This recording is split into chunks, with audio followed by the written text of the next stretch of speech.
नमस्कार, स्वागत है आप सभी का एबी स्टार न्यूज में। मैं हूं आपके साथ जुबैर चौधरी। तो 5 राज्यों के में बीजेपी की बम्पर जीत के बाद बागपत में बीजेपी कार्यकर्ताओं ने जश्न मनाया है। जहां तीनों राज्यों के विधानसभा चुनाव में मिली जीत के बाद बागपत में बीजेपी कार्यकर्ताओं ने जश्न मनाया। जीत के बाद पार्टी जिला कार्यालय पर सांसद सत्यपाल सिंह और कार्यकर्ताओं ने एक दूसरे को मिठाई खिलाकर और आतिशबाजी कर जीत का जश्न मनाया है। इस दौरान सांसद सत्यपाल सिंह ने बयान दिया, जहां उन्होंने बताया कि बीजेपी की जीत पीएम मोदी की नीतियों की जीत है। गरीब, व्यापारी और समाज के तमाम वर्ग को उनका हक अब मिल रहा है। इस कारण बीजेपी को जीत हासिल हुई है।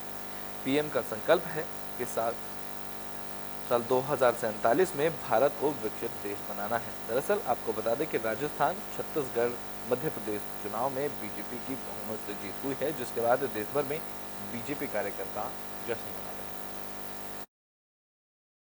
ये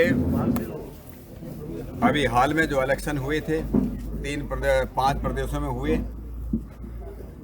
एक का रिजल्ट अभी आना बाकी, कल आएगा मिजोरम का। 4 प्रदेशों के रिजल्ट आज आ रहे हैं। जो मुख्य प्रदेश 3 हैं, मध्य प्रदेश, छत्तीसगढ़ और राजस्थान, उसमें भारतीय जनता पार्टी को बहुत भारी बहुमत के साथ जो जीत हासिल हो रही है। और इसके लिए मैं अपनी तरफ से, अपने पूरी पार्टी के कार्यकर्ताओं की ओर से देश के यशस्वी प्रधानमंत्री मोदी जी का वंदन करता हूं।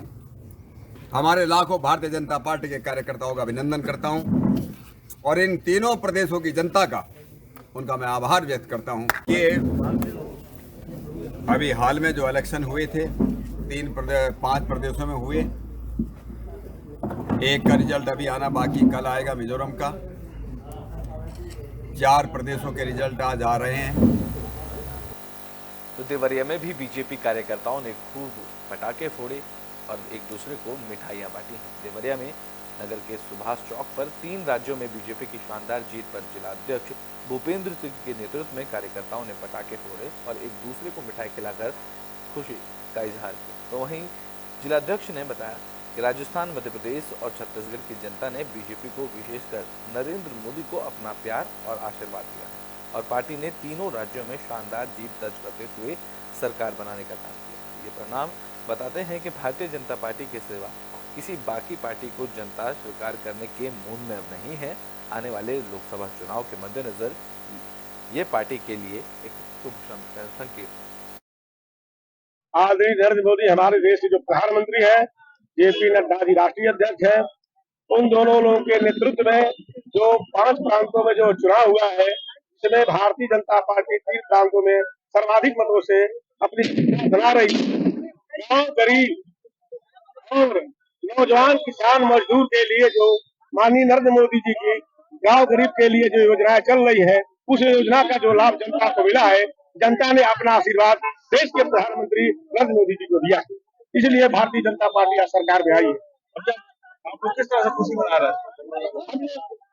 हम लोग सभी कार्यकर्ता बूथ स्तर पर, मंडल स्तर पर, जिले स्तर पर, हमारी सभी महिलाएं, बहनें और हमारे सभी भारतीय जनता पार्टी के सीनियर कार्यकर्ता, नेता, सभी लोग एक खुशी जाहिर कर रहे हैं कि जनता का जो हमें आशीर्वाद मिला है, उनके भी समझाएंगे, प्रणाम करेंगे, आशीर्वाद देंगे। तो 3 राज्यों में हुई जीत के बाद वित्त मंत्री सुरेश खन्ना ने पीएम मोदी को बधाई दी है। राजस्थान, मध्य प्रदेश, छत्तीसगढ़ में चुनाव के दिन बीजेपी की जीत पर हर जगह बीजेपी कार्यकर्ता जश्न मना रहे हैं। शाजापुर में बीजेपी कार्यालय पर कार्यकर्ताओं ने आतिशबाजी की और मिठाई खिलाकर जश्न मनाया। यहाँ यूपी सरकार के वित्त मंत्री सांसद सुरेश कुमार खन्ना जश्न में शामिल हुए। इस दौरान मंत्री सुरेश कुमार खन्ना ने अमित शाह और प्रधानमंत्री नरेंद्र मोदी को बधाई दी। उन्होंने कहा कि उनके कुशल नेतृत्व में बीजेपी जीत रही है। जनता ने पहले से मन बना चुकी थी, इसीलिए इस हालात में अब पंजे के हालात नजर आ रहे हैं। आज विशेष रूप से हम अपने प्रधानमंत्री जी को और माननीय श्री अमित शाह जी को बधाई देते हैं कि उनके कुशल नेतृत्व और मार्गदर्शन में भारतीय जनता पार्टी प्रचंड बहुमत के ऊपर अग्रसर है। तीनों राज्यों में भारतीय जनता पार्टी ने बहुत बड़ा गेन किया है। मध्य प्रदेश, राजस्थान और छत्तीसगढ़ तमाम तरीके की बातें की जा रही थी कि ये सेमीफाइनल है, इसमें भारतीय जनता पार्टी को मज़ा चखाएंगे। लेकिन आज मोदी जी का वो नारा चरितार्थ हुआ कि सबका साथ, सबका विकास, सबका प्रयास और सबका विश्वास। ये केवल नारा नहीं है, उन्होंने समाज के सभी वर्गों का हित किया और उसी का ये। बुलेटिन में बात कर लेते हैं संभल की, जहां बीजेपी कार्यकर्ताओं ने मंत्री गुलाब देवी के आवास पर जश्न मनाया।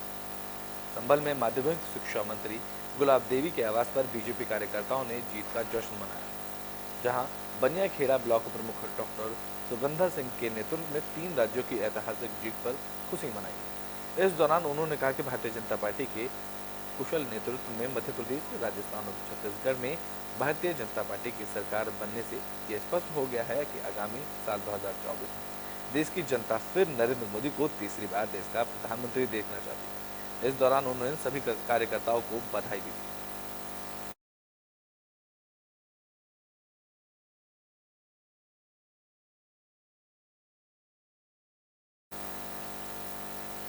तो बुलेटिन में बात मथुरा की कर लेते हैं, जहां साष्टांग दंडवत कार्यक्रम का आयोजन किया गया। तो मथुरा में साष्टांग दंडवत कार्यक्रम आयोजित किया गया, जहां ब्रज के धर्माचार्यों और सेवायतों ने कार्यक्रम में भरपूर सहयोग किया। बता दें कि श्री कृष्ण जन्मभूमि संघर्ष न्यास की तरफ से 6 दिसंबर के दीपदान कार्यक्रम को सफल बनाने के लिए ब्रज मंडल के 101 देवस्थान सहित देवालयों में न्यास से जुड़े पदाधिकारियों ने साष्टांग दंडवत कार्यक्रम आयोजित किया। इस दौरान हिंदूवादी नेता दिनेश शर्मा ने श्री कृष्ण जन्म स्थान के दर्शन कर दंडवत प्रणाम किया। तो वहीं कार्यक्रम के मुख्य संयोजक राष्ट्रीय प्रवक्ता राजेश पाठक ने बताया कि 6 दिसंबर को शौर्य दिवस है, जहां सभी हिंदू संगठनों ने इस अवसर पर दीपदान और जलाभिषेक की तैयारियां पूरी कर ली हैं। हजारों की संख्या में कार्यकर्ता मथुरा भी आ रहे हैं।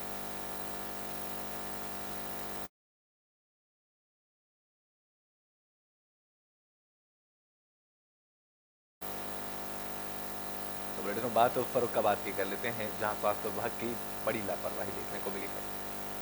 तो फर्रुखाबाद में स्वास्थ्य विभाग की लापरवाही का मामला सामने आया, जहां सड़कों पर अब फर्रुखाबाद में बिना फिटनेस के ही एम्बुलेंस चल रही है। इस मामले में एआरटीओ ने जानकारी देते हुए सीएमओ को पत्र भी लिखा। बता दें कि फर्रुखाबाद में एआरटीओ विभाग ने 163 एम्बुलेंसों को रजिस्ट्रेशन किया है, जिनमें से 62 एम्बुलेंस ऐसी पाई गई जिनका फिटनेस नहीं हुआ।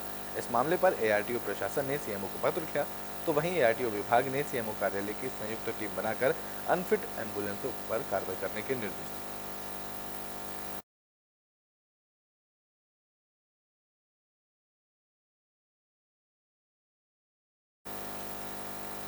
बुलेटिन में बात मथुरा की कर लेते हैं, जहां माटी कला जागरूकता कार्यक्रम का आयोजन किया गया।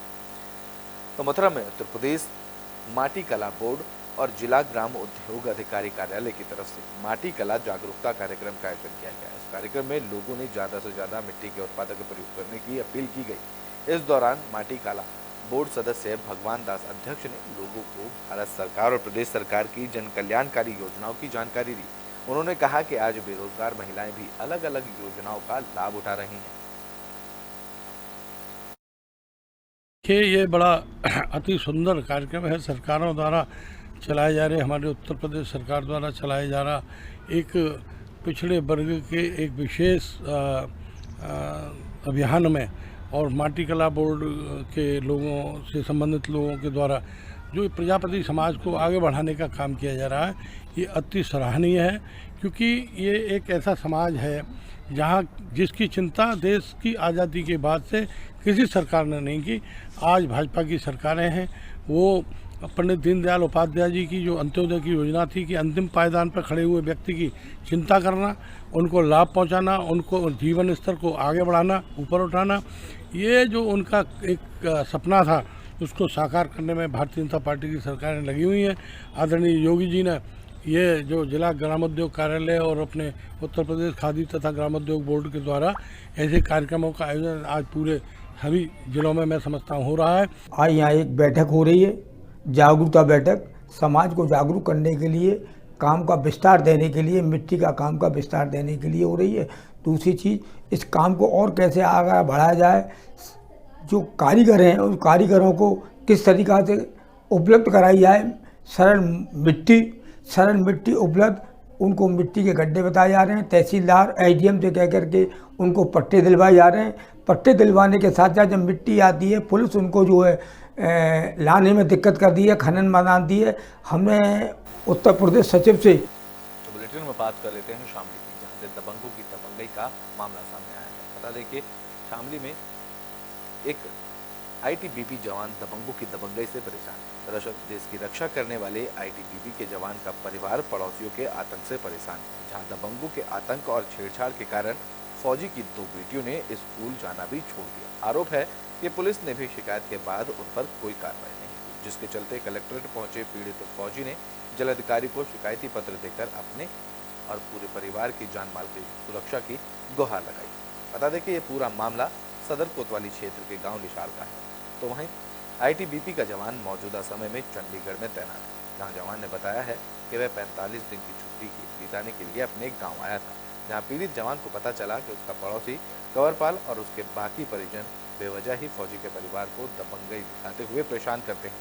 फौजी ने बताया कि दबंग पीड़ित आए दिन उसके घर में ईंट पत्थर फेंकते हैं, जिसका विरोध किए जाने पर लड़ाई झगड़े पर वो उतार हो जाते हैं। इसके अलावा घर के बाहर पीड़ित जवान के परिवार का उत्पीड़न किया जाता है। साथ ही उसकी 2 नाबालिग बेटियों के साथ पड़ोसियों के लड़के की तरफ से छेड़छाड़ और अश्लील हरकतें भी की जाती हैं, जिसकी उन्होंने प्रशासन की ओर से न्याय की गुहार लगाई।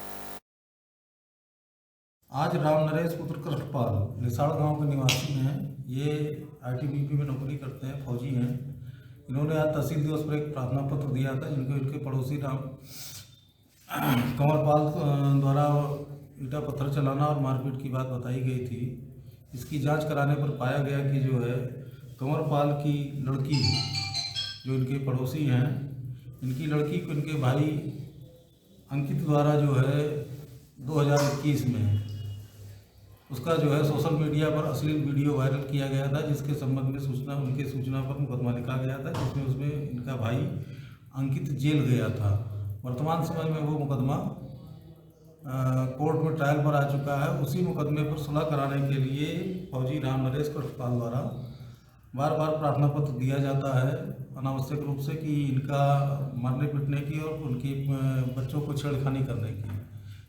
आज जांच कराने पर इसमें सारे तथ्य सत्य पाए गए हैं। बाकी अगर जो इसके आगे तो बुलेटिन में बात तो मथुरा की कर लेते हैं। मथुरा में लूट के बाद हत्या का मामला सामने आया है। बता दें कि बदमाशों ने एक प्लास्टिक कारोबारी के घर में वारदात को अंजाम दिया। तो मथुरा में हत्या के बाद लूट का मामला सामने आया। बता दें कि हाईवे श्रीनाथ अपार्टमेंट में बदमाशों ने प्लास्टिक कारोबारी की पत्नी की हत्या कर लाखों की लूट की वारदात को अंजाम दिया। बदमाशों ने महिला पर धारदार हथियार से हमला किया। इस दौरान सूचना पर पहुंची पुलिस ने मामले की जांच शुरू की, जहां पुलिस ने अपार्टमेंट के चौकीदार को पूछताछ के लिए हिरासत में लिया। इस दौरान एसएसपी शैलेश कुमार पांडे ने बताया है कि लूट के मकसद से हत्या की वारदात को अंजाम दिया गया है। पुलिस की टीम बदमाशों की तलाश में लगा दी गई है। ये श्रीनाथ अपार्टमेंट है जो थाना हाईवे क्षेत्र में लगता है। एक गेट 1 कॉलोनी है जहां अपार्टमेंट्स हैं, आप देख सकते हैं। वहां पे फ्लैट में एक लेडी थी और उनके बीमार फादर इन लॉ थे, 2 ही लोग घर में थे। और किसी ने घर में प्रवेश किया क्योंकि दरवाज़ा अंदर से खोला गया था, तो इसके चांसेस हैं कि कोई ऐसा व्यक्ति गया जो किसी न किसी तरह से जानता हो या जिनको वो पहचानते हो। घर वालों का कहना है कि वो दरवाज़ा तभी खोलती थी जब श्योर हो जाती थी कि ये परिचित है। उनकी हत्या हुई है, किसी धारदार हथियार से उनकी हत्या हुई है। साथ ही साथ सामान बिखरे पड़े हैं, तो ऐसा प्रतीत होता है कि घर में लूटपाट की भी घटना को अंजाम दिया गया। ये श्रीनाथ। तो बुलेटिन के आखिरी में बात संभल की कर लेते हैं, जहां तेज रफ्तार का कहर देखने को मिला है। संभल में तेज रफ्तार का कहर देखने को मिला, जहां तेज रफ्तार अज्ञात वाहन ने 3 बाइक सवारों को जोरदार टक्कर मार दी। इस दौरान मौके पर हड़कंप मच गया, जहां लोगों ने तीनों युवकों को अस्पताल में भर्ती कराया, जहां डॉक्टरों ने तीनों युवकों को मृत घोषित कर दिया। बता दें कि यह हादसा केला देवी क्षेत्र के सकरपुर के पास संभल गंवार रोड के पास हुआ, जहां मौके पर पहुंची पुलिस ने तीनों युवकों के शव को कब्जे में लेकर पूछताछ के लिए भेजा और आगे की कार्रवाई की। आज शाम लगभग 6 बजे थाना कैला देवी क्षेत्रांतर्गत रजड़ा सकरपुर रोड पर किसी अज्ञात वाहन द्वारा एक मोटरसाइकिल सवार व्यक्तियों को टक्कर मार दी गई, जिसमें मौके पर ही 3 व्यक्तियों की मृत्यु कारित हो गई है। मृतकों के नाम हरकेश पुत्र भोले, भूरे पुत्र भोले एवं कालीचरण पुत्र अनिल निवासी नारायणपुर थाना कैला देवी हैं। सब यूपी के बुलेटिन अपना उत्तर प्रदेश में भी के लिए बस इतना ही। देश और दुनिया की तमाम खबरों के लिए